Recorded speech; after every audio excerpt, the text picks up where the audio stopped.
Recentemente saiu uma notícia falando que quase 4 milhões de brasileiros trabalham para plataformas como o Uber, 99 e todas aquelas plataformas de entrega de tudo que é coisa, de comida, de qualquer item que você pode pedir na sua casa, os chamados super aplicativos.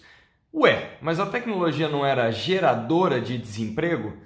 Então eu acho que tem dois pontos aqui que são muito interessantes de serem explorados. Primeiro, quando essas plataformas chegaram, o primeiro medo que teve, a primeira discussão, e se vocês lembrarem de 2014 foi um quebra-quebra para todo lado, é que isso ia gerar desemprego. Em alguma medida, essa observação estava certa, só que o que estava errado era a análise que, em tempos de tanta tecnologia, faz menos sentido analisar emprego e faz muito mais sentido analisar trabalho. Então, entrando nessa primeira discussão, o que aconteceu? A economia não está se recuperando na velocidade que nós esperávamos e essas pessoas não estão encontrando oportunidades no mercado formal de trabalho, especialmente aqui no Brasil, que é absurdamente engessado. Então, o empresário ele pensa N vezes antes de contratar, porque assim que você cria uma série de barreiras para mandar embora, na verdade você está criando uma restrição para entrar. Então, alguns acham que defender excessivamente o trabalhador é uma coisa que empodera o empregado. No final do dia acontece exatamente o efeito contrário. O empresário pensa muito mais antes de contratar porque ele sabe que depois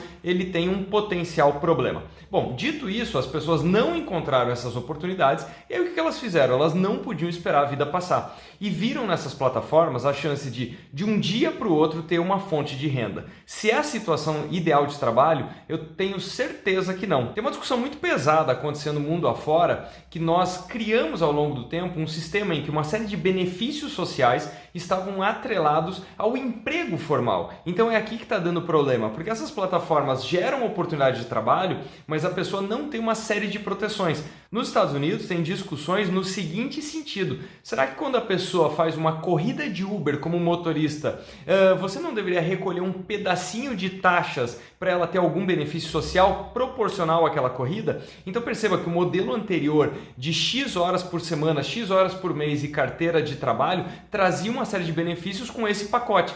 E agora que nós fragmentamos, claro que não é o cenário ideal que o benefício seja zero, mas será que ele não poderia ser proporcional? Então esse é o primeiro ponto.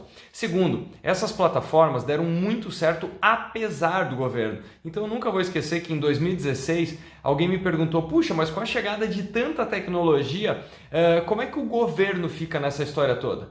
Pois bem, a inovação está acontecendo apesar do governo. Em alguma medida, o governo é tão pesado e tão lento que essas transformações do mercado de trabalho estão acontecendo apesar do governo. Ou seja, decisões que poderiam ser capitaneadas por governo estão sendo tomadas pelas plataformas. E aí as pessoas procuram aquela oportunidade que acaba resolvendo o problema dela de curto prazo. Então, mais uma vez, grande parte desses 4 milhões de trabalhadores gostariam sim de ter um emprego formal. Mas é muito melhor ter 4 milhões de pessoas que têm algum nível de renda do que 4 milhões de pessoas com renda zero, porque o país não está recuperando.